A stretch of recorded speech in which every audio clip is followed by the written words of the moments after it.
Muchas gracias por la invitación del Consejo Nacional de Educación. El Banco Mundial está apoyando esta iniciativa del Perú respecto de esta planificación de largo plazo, que, como decía Juan Eduardo, se inserta en tiempos cambiantes y es bien difícil predecir el futuro.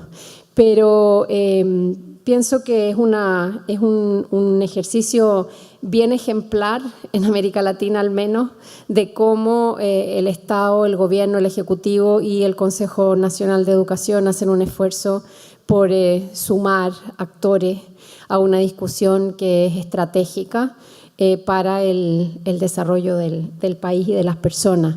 La idea de esta presentación y lo que los amigos del Consejo me han pedido es poder poner un poco de énfasis en las políticas públicas centradas en las personas y cómo eso se relaciona con, en este caso en particular, la política educativa. Yo no soy especialista en educación, así que pido disculpas anticipadas por cualquier barbaridad que diga respecto a ese campo. Mi especialidad más bien es en políticas públicas, entonces quiero simplemente ponerme el parche antes de la herida por si digo alguna cosa espantosa. Respecto del tema de cuánto una política pública se centra o no se centra en las personas, no es una discusión nueva. Es algo que se dice mucho, pero se hace menos de lo que se dice, y por lo tanto lo que yo he seleccionado para esta presentación más bien son algunas claves que pienso que pueden ser interesantes para generar algunos insumos a la conversación que ustedes van a tener más tarde y también a lo que es la planificación del proceso de participación y de concertación y convocatoria a distintos actores peruanos en esta construcción del Plan Educativo Nacional de largo plazo. Lo primero que me gustaría destacar son algunas ideas iniciales muy sencillas en términos de cómo entendemos las políticas públicas, o a lo menos cuáles son algunos elementos centrales para poder comprender qué significa una política pública y cómo esa política tiene una influencia determinante en cuáles son los elementos de los cuales uno puede esperar resultados en cada una de las materias. La siguiente. Lo primero es que una política, por definición, es una respuesta a algunas situaciones o algunos problemas que una sociedad ha definido o ha determinado como prioritarios y que de alguna manera esos problemas o esas situaciones tienen que impactar el bienestar de la sociedad. Y cuando decimos el bienestar de la sociedad estamos hablando del bienestar, ¿cierto?, de las personas, de las familias, de las comunidades que componen esa sociedad.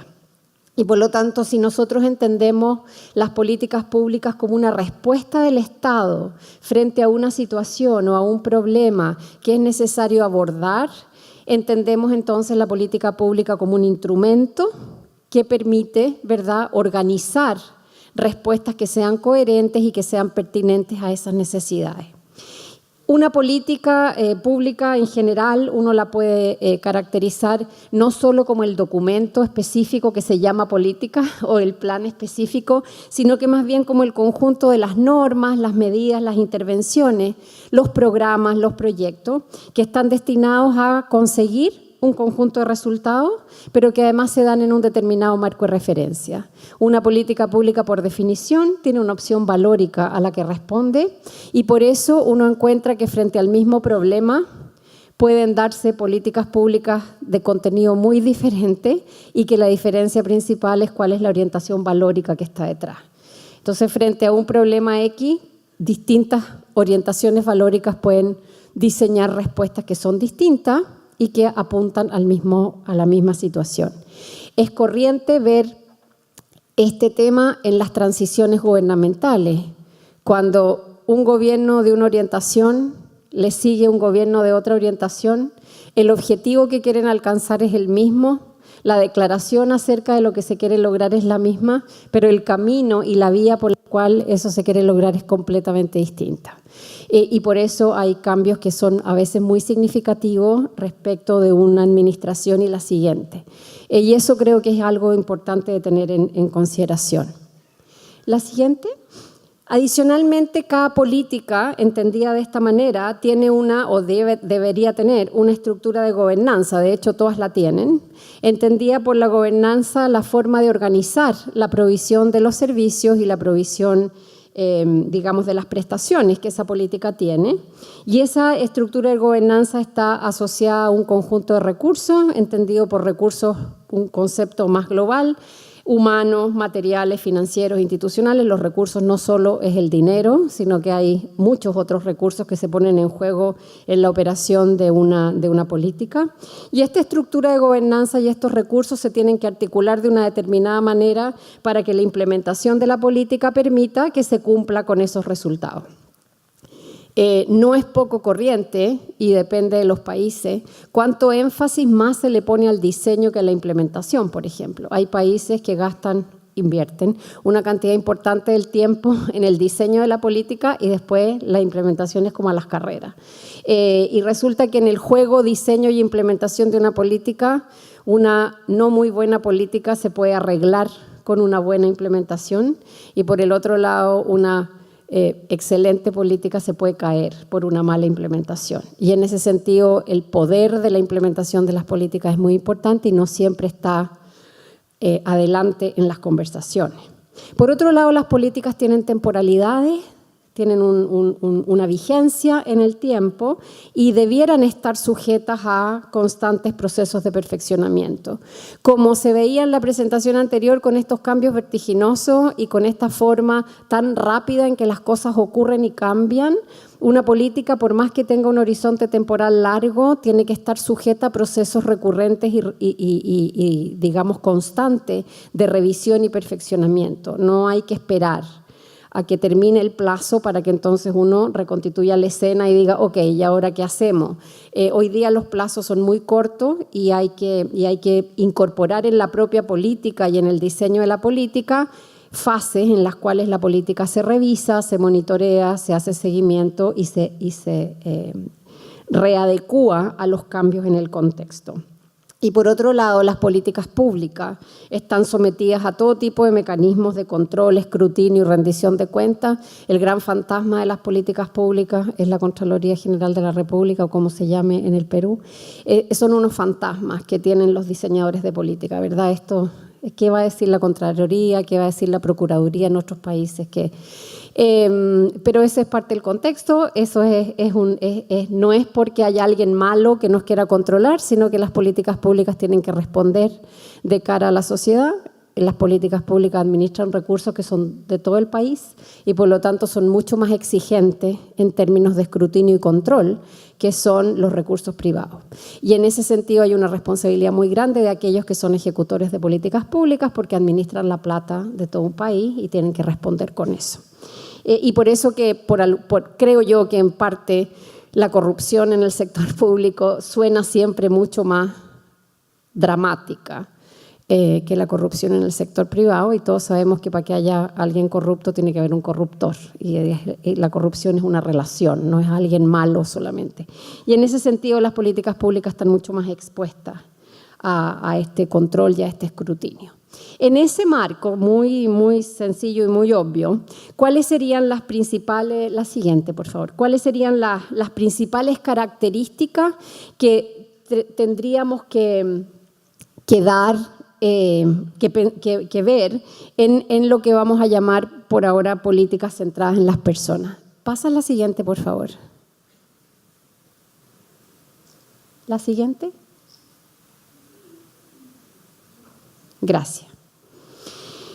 Lo primero es que las políticas centradas en las personas persiguen resultados finales en el desarrollo y en el bienestar y en consecuencia de la sociedad, ¿Qué significa eso? Que una política centrada en las personas no está solamente ocupada en resultados en términos de cobertura. En el caso de educación, el resultado no sería la cobertura, sino que sería el aprendizaje o sería el desarrollo de las competencias. Ese sería el resultado explícito de una política. Lo demás sería parte del proceso. Y muchas veces las políticas están más centradas en proceso o etapa de la implementación y no en el resultado final. Y en ese sentido estamos pensando acá en resultados que se comprometen, que son resultados observables, ¿no? En el caso, por ejemplo, de primera infancia, es muy habitual, y porque se viene haciendo hace muchos años, que haya intervenciones dirigidas a los niños en primera infancia, pero no necesariamente intervenciones dirigidas a conseguir desarrollo infantil temprano en términos de resultados. Y eso hace que la política cambie completamente. Si yo quiero conseguir como resultado el desarrollo del máximo potencial de un niño, no me basta solo con que el niño esté cubierto en un determinado lugar. Necesito generar un conjunto de intervenciones que ocurran en el mismo niño para lograr ese resultado. Y los indicadores de medición de si lo logré o no lo logré no es cuántos niños fueron a un centro de desarrollo infantil, sino es cuántos niños realmente a través de un test que corresponda aprendieron lo que tenían que aprender o están alcanzando las competencias para su nivel de desarrollo. Adicionalmente, una política centrada en las personas hace un diagnóstico que se centra en las capacidades y en las necesidades. Estamos demasiado acostumbrados a que los diagnósticos son un listado de problemas, ¿no? Y de un conjunto de cosas malas que ocurren, o de déficit, o de brechas, en fin. El diagnóstico necesita estar balanceado entre cuáles son las necesidades que hay que apoyar y cuáles son las capacidades que existen. Porque básicamente cuando uno quiere solucionar un problema, el problema se soluciona en base a lo que tengo para solucionar el problema y no en base a lo que me falta. Si yo quiero solucionar algo, tengo que saber qué tengo y qué me falta por completar. Y en general los diagnósticos de políticas, sobre todo en las sociales, siempre son una especie de relato dramático de todo lo que está mal, pero con muy pocas pistas acerca de todo lo que está bien o de cuáles son cosas que se pueden utilizar como plataforma para poder entonces enfrentar el problema que se quiere enfrentar. Y en ese sentido, una buena parte de las capacidades para poder enfrentar problemas están en las propias personas a las cuales las políticas van a apoyar.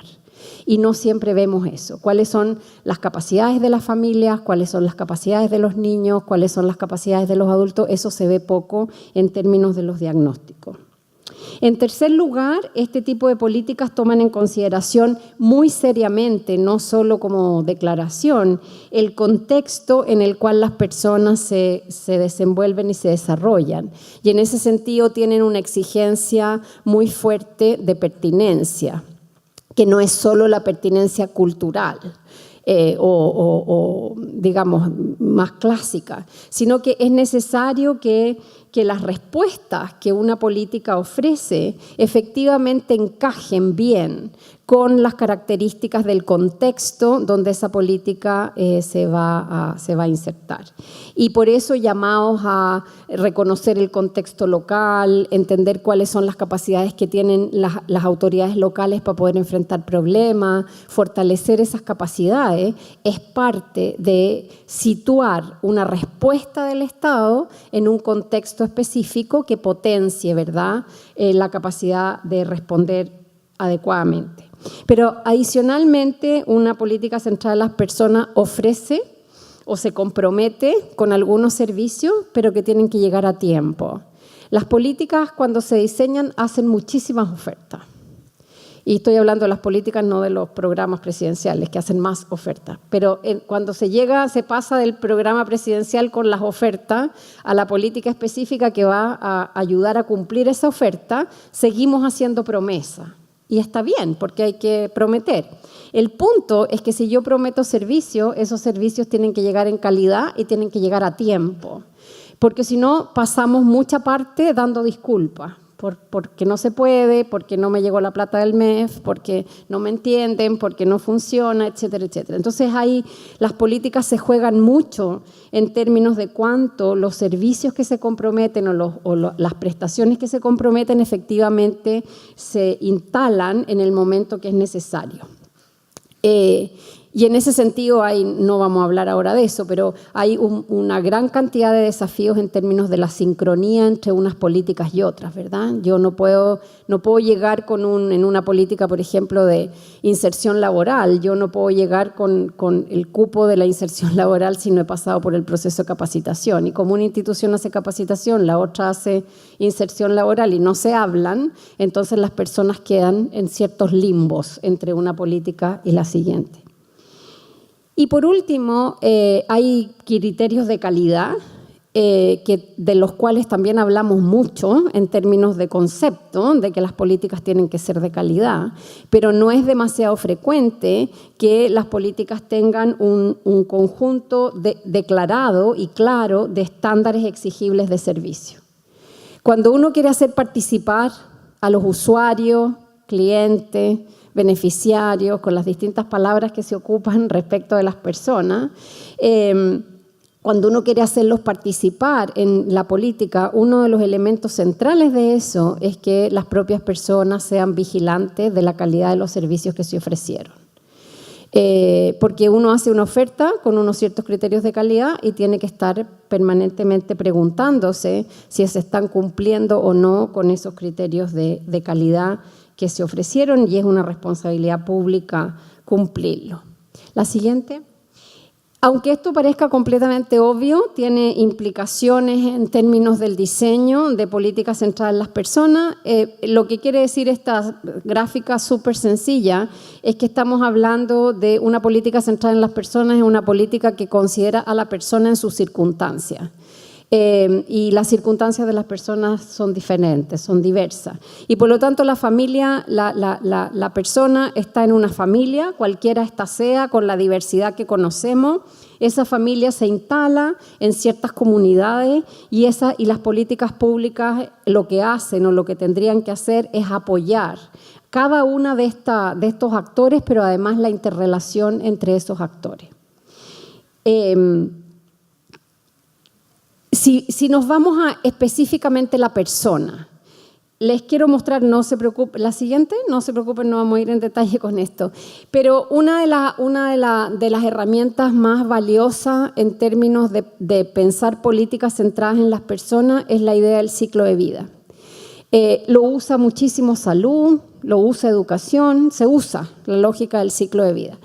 La propuesta que está acá es pensar en el ciclo de vida en términos de lo que significa el desarrollo psicosocial y no solo las partes del desarrollo. Este es un psicólogo, Erik Erikson, un psicólogo antiquísimo, que desarrolló una teoría que es la teoría del desarrollo psicosocial por ahí por los años 50 y que es impresionantemente vigente como forma de entender el proceso de desarrollo de los seres humanos. Por favor, entiendan los nombres que se le dan a las cosas en función de la época en que esto ha sido hecho y que sigue completamente vigente. ¿Qué es lo que dice Erikson respecto del ciclo de las fases de desarrollo psicosocial? Dice que las personas tenemos unas tareas de desarrollo centrales en cada una de las etapas de nuestras vidas y que las menciona como crisis del desarrollo. Es decir, en cada etapa el ser humano tiene que resolver una crisis. Y esa crisis la puede resolver por el lado más positivo o la puede resolver por el lado más negativo. Entre los 0 y los 18 meses, todas las edades son relativas, por supuesto. La crisis central que tiene que resolver un bebé es aprender a confiar o aprender a desconfiar. La confianza en el mundo, la confianza en los demás, las bases de la confianza o la desconfianza ocurren antes de los 18 meses, no ocurren más tarde. En el desarrollo psicosocial, donde la mamá o la figura más cercana es la relación más significativa y donde lo que se aprende, como Erikson dice virtud, en realidad es como el valor, lo que se aprende es la esperanza. Y esto se expresa en cosas súper concretas.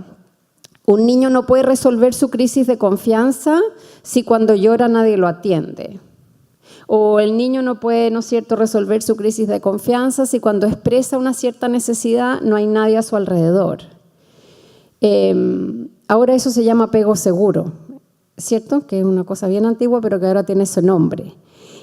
¿A qué va eso? Esto no es una cosa mecánica. La relación con un niño de esta edad y el tipo de relación que se establece de cercanía, de cuidado, de tocarlo, de protegerlo, etcétera, de responder a tiempo a sus necesidades, no es solo una cosa física, sino está en las bases de poder confiar en el mundo. Si la resolución en esos 18 meses de esta crisis es que yo aprendí a desconfiar, eso me va a acompañar el resto de mi vida. No que yo voy a ser un desconfiado crónico, sino que voy a tener dificultades severas para poder creer que el otro me está diciendo la verdad, que realmente yo puedo confiar en el otro. Imaginen en el extremo los niños institucionalizados. Un niño institucionalizado es el extremo, ¿verdad? Un niño de menos de 2 años institucionalizado es el extremo de la resolución negativa de esta crisis de confianza. Es un niño que lo dejaron ahí y que no necesariamente tiene los cuidados como tiene que tenerlo.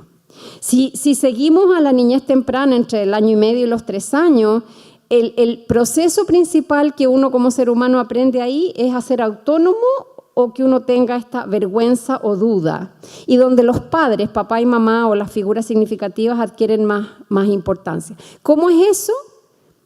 Esto está a la base de que los niños aprendan a vestirse, aprendan a controlar esfínteres. Eso está, lo que ocurre ahí tiene que ver con aprender a ser autónomo.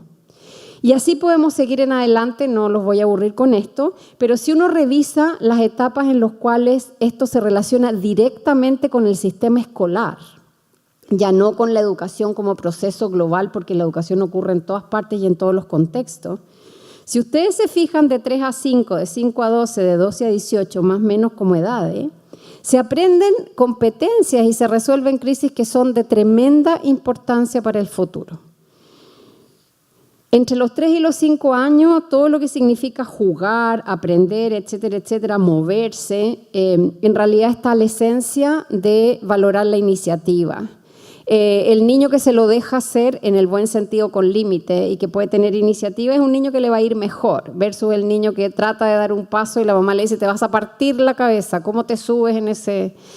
Y que además se hace más con las niñas que con los niños. En fin, hay muchas cosas ahí. En términos y donde la familia todavía tiene un papel importante, pero entre los 5 y los 18 años, la escuela como comunidad, no en reemplazo de la familia, sino que como la sociedad en la que los niños se desenvuelven, adquiere realmente una importancia significativa. Donde entre los 5 y los 12 años el punto central es aprender a ser competente, a sentirse competente, a sentir que puedo. Entonces todos los fracasos escolares terminan siendo dramáticos porque finalmente no logro resolver esta necesidad de saberme capaz de hacer algo. Y donde la escuela tiene un papel muy importante. Y en la adolescencia todos sabemos que los profesores y los pares en la escuela terminan siendo modelos de rol. Y el modelo de rol no es solo para que me copie o no me copie, es porque el proceso psicosocial en el que las personas están en la adolescencia es en su identificación personal. Y hay jóvenes que definen su identidad como una identidad negativa, ¿no? Un joven delincuente, un joven drogadicto resolvió su crisis de identidad, pero como identidad negativa, porque ahí le va mejor, ahí lo quieren, ahí lo aceptan, ese grupo de pares es el que lo acoge, el que lo protege, etcétera, independientemente si eso es bueno o malo. Estas necesidades o estas crisis de desarrollo, en mi opinión, tienen que estar bien a la base del análisis que uno hace para poder formular una política pública, porque las distintas políticas que están afectando a las personas debieran tener una cierta consistencia en apoyar estos procesos principales y estos procesos principales del desarrollo de las personas. Y en esa lógica, la familia y la escuela tienen un papel preponderante en toda la primera parte del ciclo, que además se sienta las bases, digamos, del desarrollo de los adultos. Pero sin embargo, en esta lógica de persona, familia, comunidad y políticas públicas, las personas están insertas en un contexto familiar. Como decía Juan Eduardo, además, el tipo de familia y las relaciones familiares han ido cambiando sustantivamente en el tiempo. Los marcos normativos, los marcos valóricos, el tiempo que se le dedica a los hijos o no se le dedica, la calidad del tiempo que se le dedica a los hijos, etcétera, etcétera, ha ido variando sustantivamente, y eso incluso tiene variaciones importantes por estrato socioeconómico. Muchas veces uno asocia problemas con los hijos o problemas familiares asociados a la pobreza, y cuando uno mira en el otro extremo de la curva, uno ve que en el extremo ese del 1% más alto de ingreso, la gente está tan ocupada en juntar plata que la verdad es que a los niños los ve poco, y los niños más bien son criados como por terceros, ¿no? O son llenos de cositas para que sean felices, pero en el fondo las cosas básicas no las tienen. La familia constituye este contexto esencial que sirve tanto para el desarrollo individual como para un punto de encuentro intergeneracional.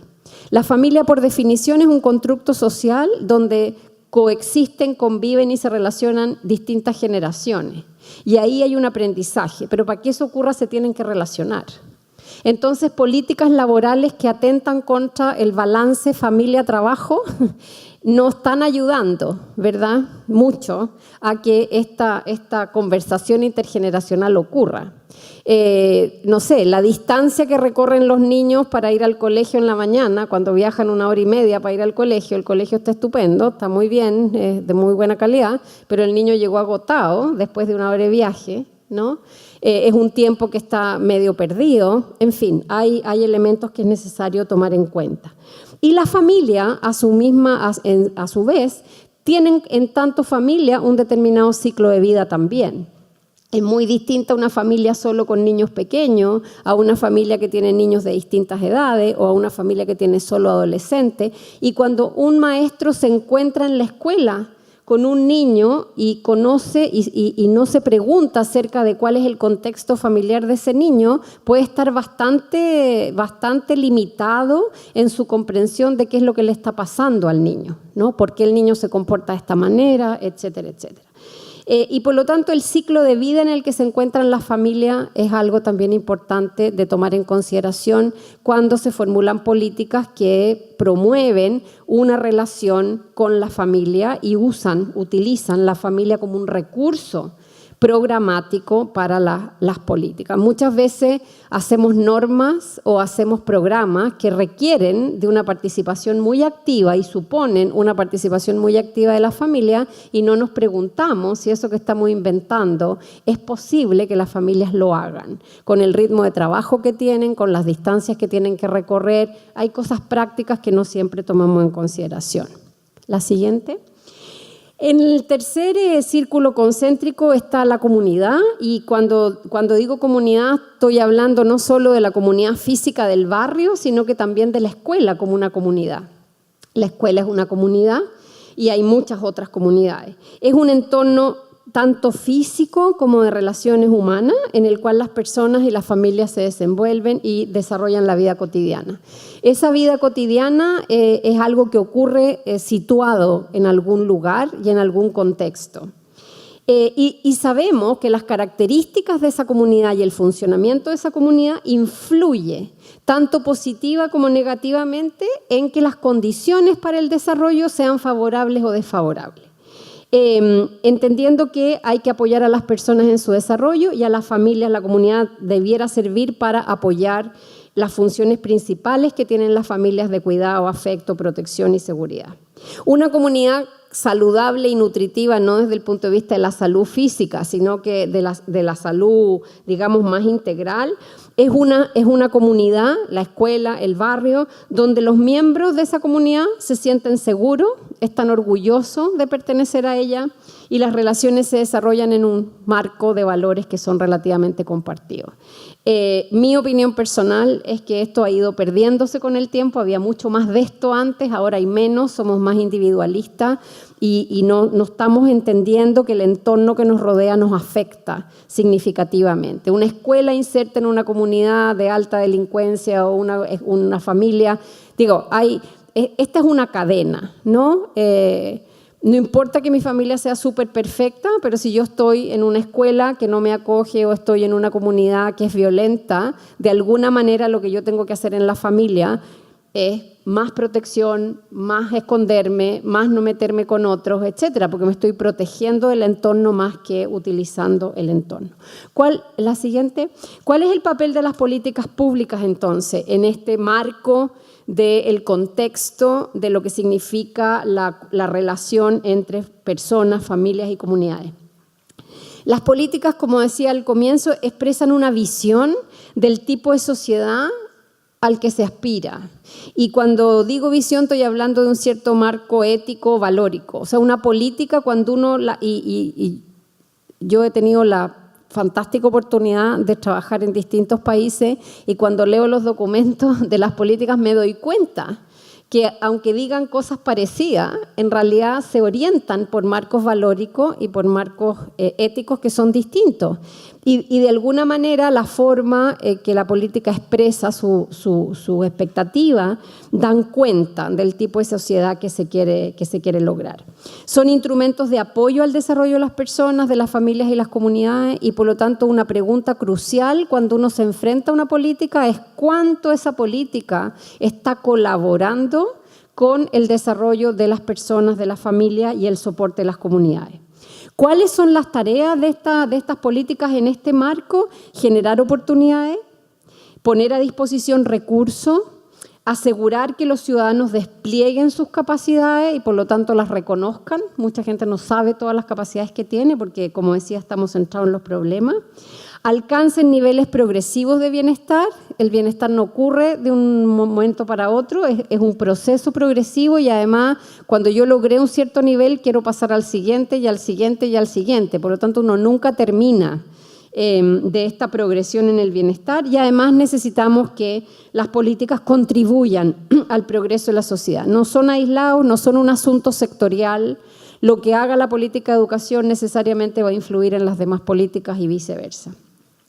Cada política cumple un rol específico y la organización del Estado, mirado desde esta perspectiva, tiene que asegurar que esa organización sea adecuada a que las políticas y esta visión de la sociedad se pueda lograr y se pueda cumplir. ¿Cuáles son las siguientes? En esta lógica uno puede muy sencillamente definir o identificar tipos generales de política, y estoy hablando de las áreas sociales, por eso puse un casillerito que se llama otras, que son todas las demás, las que no son sociales, donde uno tiene los sectores del Estado, como está organizado el Estado se organiza en sectores. Entonces yo puedo tener políticas sectoriales, educación hace lo que tiene que hacer y es su política propia. Puedo tener políticas multisectoriales, donde en este caso educación tiene que juntarse con otro y el proceso principal ahí es coordinarse, ¿no? Y hay otras políticas intersectoriales, donde no es solo una coordinación entre los sectores, sino que tienen que actuar en conjunto. Las políticas intersectoriales implican que los sectores actúan en conjunto para conseguir un objetivo común en exactamente las mismas personas. Si vamos a la siguiente lámina, cada tipo de política implica desafíos diferentes desde el punto de la gestión y desde el punto de vista, de la gestión y de la implementación. Una política sectorial necesita especialización. El Ministerio de Educación es un especialista en educación, necesita personas especializadas en eso y necesita que su línea funcione siendo de excelencia en las materias en las cuales un ministerio sectorial debe trabajar. El Ministerio de Vivienda debe ser experto en eso, el Ministerio de Salud tiene que ser experto en eso. Cuando una política es multisectorial, es decir, más de un sector se involucra en esa política, como un programa, por ejemplo, de salud escolar, en que yo traigo la salud a la escuela, ¿verdad? Esa coordinación entre los dos sectores es una coordinación, el desafío más grande es cómo coordino los servicios del uno y del otro para que esos servicios vayan de la mano y puedan funcionar y potenciarse y se generen las máximas sinergias posibles en ese proceso. Las políticas intersectoriales, porque usamos la palabra intersectorial últimamente tanto como la palabra integral. A cualquier cosa que queremos decir que es como grande, etcétera, le decimos integral. Y a cualquier conversación entre dos funcionarios de dos sectores le decimos intersectorial. En esta lógica, una política intersectorial es una política cuyo proceso principal y el desafío más grande es la articulación de los servicios en exactamente la misma persona. Una política intersectorial es aquella que asegura que las prestaciones de salud, de educación, de trabajo, etcétera, que se hayan puesto a disposición de esa intervención, le lleguen exactamente al mismo niño o a la misma familia. El ejemplo clarísimo de la necesidad de una política intersectorial con estas características es la política de desarrollo infantil temprano. No les sirve a salud hacer bien su trabajo si esos niños enfrentan unos riesgos que desarrollo social o protección social, o en este caso el MIDI, no es capaz de enfrentar. Tampoco sirve que se deriven niños a la escuela si la escuela no está haciendo lo que tiene que ser o la modalidad de atención temprana no funciona. Requiere, ¿verdad?, asegurarnos que ese niño reciba todas las prestaciones. De hecho, la política o la estrategia Primero la Infancia de Perú es una expresión a través de los paquetes de prestaciones, es una expresión concreta de una intersectorialidad. Lamentablemente se habla menos de lo que uno querría sobre esa política, se habla mucho menos de lo que a uno le gustaría como extranjero que se promocionara, porque es uno de los casos ejemplares de cómo un país se pone de acuerdo para algo acotado con los recursos que hay, para que efectivamente a través de estos paquetes de prestaciones le llegue ese conjunto de servicio a exactamente el mismo niño con herramientas para asegurar su realización. ¿Cuáles son? La siguiente, por favor, para ir finalizando. Hay algunos desafíos y tensiones en estas políticas centradas en las personas que uno puede observar. Yo he hecho simplemente una síntesis personal de cuáles son los principales desafíos que enfrenta el diseño y la implementación de este tipo de política. Primero, tendemos a hacer o diagnósticos muy numéricos o diagnósticos muy testimoniales. Cuando digo testimoniales, digo solo basados en el reporte simbólico de alguien, ¿no? Una cosa más poética, romántica, cosa que es fantástica, no digo que no. Lo único que, diría lo mismo de estos diagnósticos súper numéricos, que en realidad parece que no tuvieran personas detrás, ¿no? Son llenos de gráficos, tablas, números y cálculos de brechas y unos algoritmos y no sé qué, y uno dice, ok, está bien, pero cómo leo eso es lo que importa, no cómo calculo. Y por lo tanto es necesario, en mi opinión, balancear estos análisis de situación. Hay que ser un poquito más, justos en que yo tengo que entender la situación de las personas como para poder interpretar bien ese diagnóstico.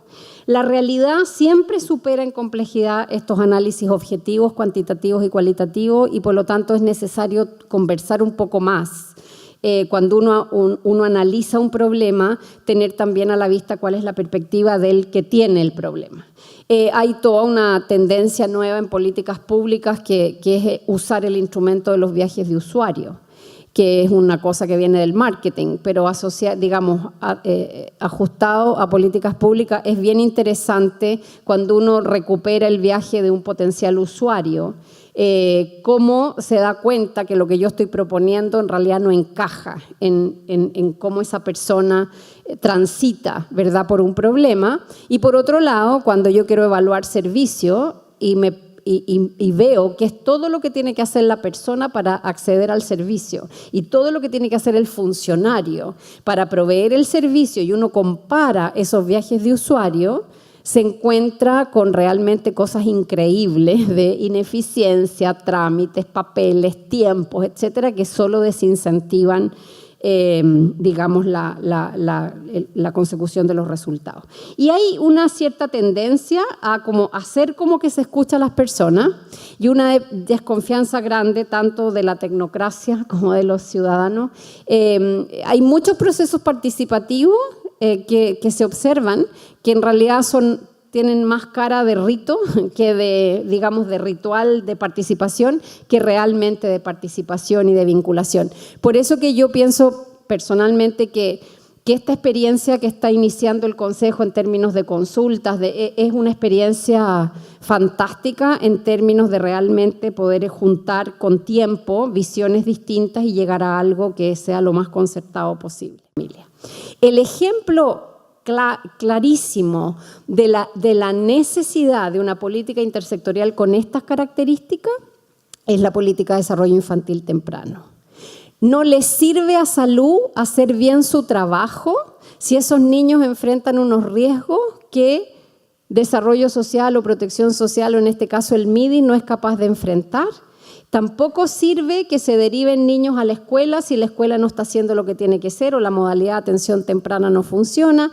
Requiere, ¿verdad?, asegurarnos que ese niño reciba todas las prestaciones. De hecho, la política o la estrategia Primero la Infancia de Perú es una expresión a través de los paquetes de prestaciones, es una expresión concreta de una intersectorialidad.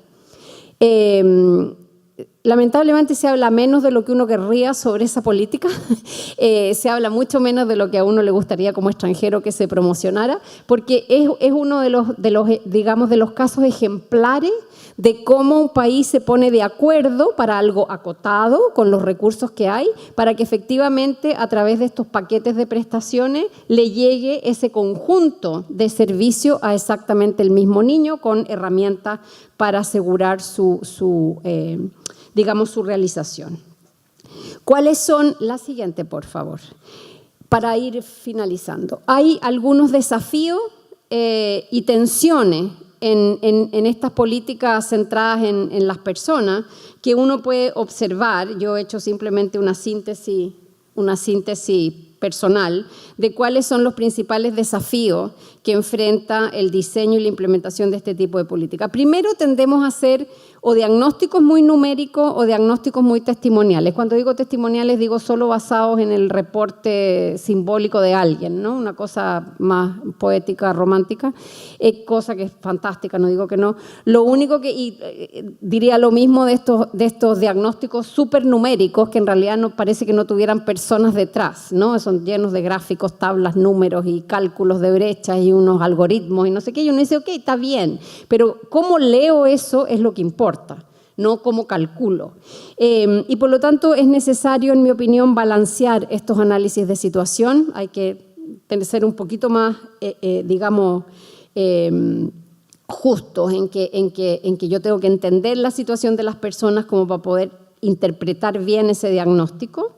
La realidad siempre supera en complejidad estos análisis objetivos, cuantitativos y cualitativos, y por lo tanto es necesario conversar un poco más.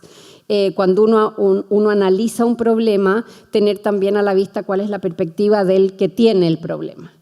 Hay toda una tendencia nueva en políticas públicas que es usar el instrumento de los viajes de usuario, que es una cosa que viene del marketing, pero ajustado a políticas públicas es bien interesante cuando uno recupera el viaje de un potencial usuario, cómo se da cuenta que lo que yo estoy proponiendo en realidad no encaja en cómo esa persona transita, ¿verdad?, por un problema. Y por otro lado, cuando yo quiero evaluar servicio y veo que es todo lo que tiene que hacer la persona para acceder al servicio y todo lo que tiene que hacer el funcionario para proveer el servicio, y uno compara esos viajes de usuario, se encuentra con realmente cosas increíbles de ineficiencia, trámites, papeles, tiempos, etcétera, que solo desincentivan digamos, la consecución de los resultados. Y hay una cierta tendencia a hacer como que se escucha a las personas y una desconfianza grande tanto de la tecnocracia como de los ciudadanos. Hay muchos procesos participativos que se observan que en realidad tienen más cara de rito que de, digamos, de ritual de participación que realmente de participación y de vinculación. Por eso que yo pienso personalmente que esta experiencia que está iniciando el Consejo en términos de consultas es una experiencia fantástica en términos de realmente poder juntar con tiempo visiones distintas y llegar a algo que sea lo más concertado posible.